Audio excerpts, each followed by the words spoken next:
Classical management થિયરીનું મુખ્ય focus શું હતું? કાર્યક્ષમતા અને ઉત્પાદકતા. વૈજ્ઞાનિક મેનેજમેન્ટના પિતા કોણ ગણાય છે? એફ.ડબલ્યુ. ટેલર. હેનરી ફેયોલે કેટલા મેનેજમેન્ટના સિદ્ધાંતો આપ્યા? 14. ટાઈમ અને મોશન સ્ટડી કોના દ્વારા રજૂ કરાયું હતું? ગિલબ્રેથ દ્વારા. ક્લાસિકલ થિયરીનું મુખ્ય યોગદાન શું છે? રચનાત્મક કાર્યક્ષમતા. ડિવિઝન ઓફ વર્ક કોના સિદ્ધાંતનો ભાગ છે? હેનરી ફેયોલ. સાયન્ટિફિક મેનેજમેન્ટની એક મર્યાદા શું હતી? માનવ તત્વની અવગણના. ફંક્શનલ ફોર્મેનશિપ કોના યોગદાન રૂપે ઓળખાય છે? ટેલર. ક્લાસિકલ થિયરી કયા સમયગાળામાં વિકસી હતી?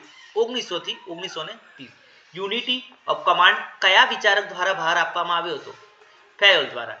સાયન્ટિફિક મેનેજમેન્ટનું મુખ્ય લક્ષ્ય શું હતું? કાર્યક્ષમતામાં વધારો કરવો. ટેલર અનુસાર રૂલ ઓફ થંબને બદલે શું અપનાવવું જોઈએ? વૈજ્ઞાનિક પદ્ધતિ. યુનિટી ઓફ ડિરેક્શનનો અર્થ શું થાય છે? દરેક કાર્ય માટે એક જ લક્ષ્ય. ફેયોલના સિદ્ધાંતમાં ઇક્વિટીનો અર્થ શું છે? કર્મચારીઓ સાથે ન્યાયપૂર્ણ વર્તન. ક્લાસિકલ થિયરીમાં માનવને કેવી રીતે જોવામાં આવે છે? આર્થિક પ્રાણી તરીકે. ટેલરના અનુસાર પ્રોત્સાહનનું મુખ્ય સાધન શું હતું? પગાર. ઓથોરિટી અને રિસ્પોન્સિબિલિટી કોના સિદ્ધાંતમાં આવે છે? ફેયોલના. ફેયોલ અનુસાર મેનેજમેન્ટના કેટલા મુખ્ય કાર્યો છે? 5. સાયન્ટિફિક મેનેજમેન્ટની સૌથી મોટી ખામી શું હતી? કર્મચારીઓના માનવ તત્વને અવગણવું. ફેયોલના સિદ્ધાંતમાં રેમ્યુનરેશનનો અર્થ શું છે? યોગ્ય વેતન. સાયન્ટિફિક મેનેજમેન્ટમાં કયા અભિગમ પર આધારિત છે? વૈજ્ઞાનિક અભિગમ.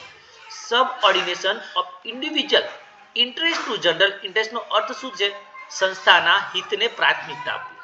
ફેયોલના સિદ્ધાંતમાંથી કયું કાર્યસ્થળે સ્થિરતા દર્શાવે છે? Stability of the tenure. Science not rule of thumb કયા વિચારકનું સૂત્ર છે? ટેલરનું.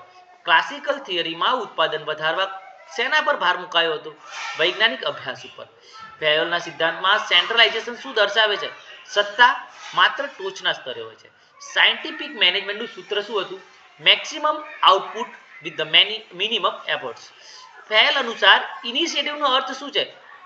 કર્મચારીઓની સર્જનાત્મકતા અને વિચાર રજૂ કરવાની તક. યુનિટી ઓફ કમાન્ડનો ભંગ થાય તો શું થઈ શકે? ગૂંચવણ અને અવ્યવસ્થા સર્જાય. ક્લાસિકલ થિયરીનું સૌથી મોટું યોગદાન શું છે? મેનેજમેન્ટના મૂળભૂત સિદ્ધાંતોની સ્થાપના કરવી. નિયો ક્લાસિકલ થિયરી કઈ મર્યાદાઓ દૂર કરવા માટે વિકસાવવામાં આવી હતી? ક્લાસિકલ થિયરીની મર્યાદાઓ. હ્યુમન રિલેશન્સ મૂવમેન્ટ કોના પ્રયોગોથી શરૂ થયું? એલ્ટન માયો. ઇલ્ટન માયો કયા પ્રયોગ માટે જાણીતા છે? Hawthorne experiment. હોથોર્ન એક્સપેરિમેન્ટ ક્યાં કરવામાં આવ્યા હતા? વેસ્ટર્ન ઇલેક્ટ્રિકલ કંપની ચિકાગો ખાતે. હોથોર્ન સ્ટડીઝના મુખ્ય તારણ શું હતું? સામાજિક અને માનસિક તત્વો પણ પ્રભાવશાળી છે. નિયો ક્લાસિકલ થિયરીને બીજું શું કહેવામાં આવે છે? Behavioural theory. નિયો ક્લાસિકલ અભિગમનો મુખ્ય ફોકસ શું હતો? માનવીય વર્તન અને સંબંધો. હોથોર્ન સ્ટડીઝ અનુસાર કર્મચારીની પ્રેરણા પર શું અસર કરે છે? કાર્યસ્થળના સામાજિક સંબંધો. ઇનફોર્મલ ઓર્ગેનાઇઝેશનની કલ્પના કઈ થિયરીમાંથી જન્મી હતી? નિયો ક્લાસિકલ થિયરીમાંથી. મોટિવેશન હાઇજીન થિયરી કોણે આપી? હર્ઝબર્ગે. માસ્લોની હાયરાર્કી નીડ્સમાં સૌથી નીચે કઈ જરૂરિયાત છે? ફિઝિયોલોજીકલ જરૂરિયાત. માસ્લોની હાયરાર્કીમાં સૌથી ઉચ્ચ સ્તર પર શું છે? સેલ્ફ એક્ચ્યુઅલાઇઝેશન. ડોગ્લાસ મેક્રોની થિયરી એક્સ અને થિયરી વાય કઈ થિયરી સાથે જોડાયેલી છે? Human relations theory. Theory x અનુસાર કર્મચારીઓ કેવી રીતે વર્તે છે? કામને ટાળે છે. થિયરી વાય અનુસાર કર્મચારીઓ કેવી રીતે વર્તે છે? જવાબદારી લેતા અને સર્જનાત્મક બને છે. બિહેવિયરલ થિયરીમાં શેના પર ભાર મુકાયો છે? સોશિયલ અને સાયકોલોજીકલ ફેક્ટર્સ ઉપર. ગ્રુપ ડાયનેમિક્સ પર કોનું કાર્ય મહત્વપૂર્ણ છે? Kurt Levin. નિયો ક્લાસિકલ થિયરીનું મુખ્ય યોગદાન શું છે? માનવીય તત્વનું મહત્વ દર્શાવવું. હ્યુમન રિલેશન્સ મૂવમેન્ટ પછી કઈ સિદ્ધાંત લોકપ્રિય બની? બિહેવિયર સાયન્સ સિદ્ધાંત. એલ્ટન માયોના અભ્યાસ અનુસાર કર્મચારીની કાર્યક્ષમતા કોના કારણે વધે છે? સુપરવાઇઝર્સની સહાનુભૂતિ અને સામાજિક વાતાવરણથી. બિહેવિયરલ એપ્રોચનો મુખ્ય અભાવ શું હતો? ક્વોન્ટિટેટિવ મેથડ્સની અવગણના. હોથોર્ન સ્ટડીઝની એક મુખ્ય શોધ શું હતી? અટેન્શન કર્મચારીઓને પ્રેરણા આપે છે. નિયો ક્લાસિકલ થિયરીઝમાં કઈ મુખ્ય માન્યતા છે? માણસ સામાજિક પ્રાણી છે. હર્ઝબર્ગની 2 ફેક્ટર થિયરી મુજબ હાઇજીન ફેક્ટર્સ કયા છે? સેલરી તથા વર્ક કન્ડિશન. હર્ઝબર્ગનું મુખ્ય મોટિવેટર્સ કયા છે? રેકોગ્નાઇઝેશન તથા અચીવમેન્ટ. નિયો ક્લાસિકલ થિયરીમાં કઈ બાબત પર વધુ ભાર મુકાયો હતો? હ્યુમન મોટિવેશન ઉપર. ઇન્ફોબર્ગ ગ્રુપના અભ્યાસથી શું જાણવા મળ્યું? તેઓ કર્મચારીને સપોર્ટ અને પ્રેરણા આપે છે. મેકગ્રેગોરની થિયરી એક્સ અનુસાર કર્મચારીને કેવી રીતે મેનેજ કરવો જોઈએ? કંટ્રોલ અને સુપરવિઝન દ્વારા.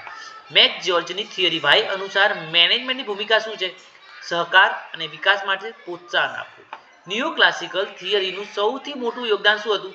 માનવ તત્વોની માન્યતા અને મોટિવેશનનું મહત્વ. મોડર્ન મેનેજમેન્ટ થિયરીનો મુખ્ય ફોકસ શું છે? પર્યાવરણ અને પરિસ્થિતિ સાથે સુમેળ સાધવો. સિસ્ટમ્સ એપ્રોચમાં સંગઠનને કઈ રીતે જોવામાં આવે છે? એક સંપૂર્ણ પ્રણાલી દ્વારા. સિસ્ટમ્સ થિયરીના પ્રણેતા કોણ હતા? Ludwig von બર્ટાલિની. કન્ટિન્જન્સી થિયરી અનુસાર મેનેજમેન્ટ કેવી રીતે થવું જોઈએ? પરિસ્થિતિ અનુસાર. કન્ટિન્જન્સી થિયરી કોના દ્વારા વિકસાવવામાં આવી હતી? જ્હોન વુડવર્ડ દ્વારા. ક્વોન્ટિટેટિવ એપ્રોચમાં મુખ્યત્વે કઈ પદ્ધતિ અપનાવવામાં આવે છે? મેથેમેટિકલ અને સ્ટેટિસ્ટિકલ ટેકનિક. મેનેજમેન્ટ સાયન્સ એપ્રોચનો મુખ્ય હેતુ શું છે? સમસ્યાનો વૈજ્ઞાનિક રીતે ઉકેલ આપવો. ડિસિઝન થિયરી કોના દ્વારા વિકસાવી હતી? હર્બર્ટ સિમન દ્વારા. હર્બર્ટ સિમોન્સને કયા નામે ઓળખવામાં આવે છે? Father of decision theory. Modern theory મુજબ મેનેજમેન્ટને કેવી રીતે જોવું જોઈએ? ડાયનેમિક અને એડપ્ટિવ પ્રોસેસ. સિસ્ટમ્સ થિયરીમાં ઇનપુટ પ્રોસેસ આઉટપુટ મોડેલ શું દર્શાવે છે? સંગઠનનું એક ચક્ર.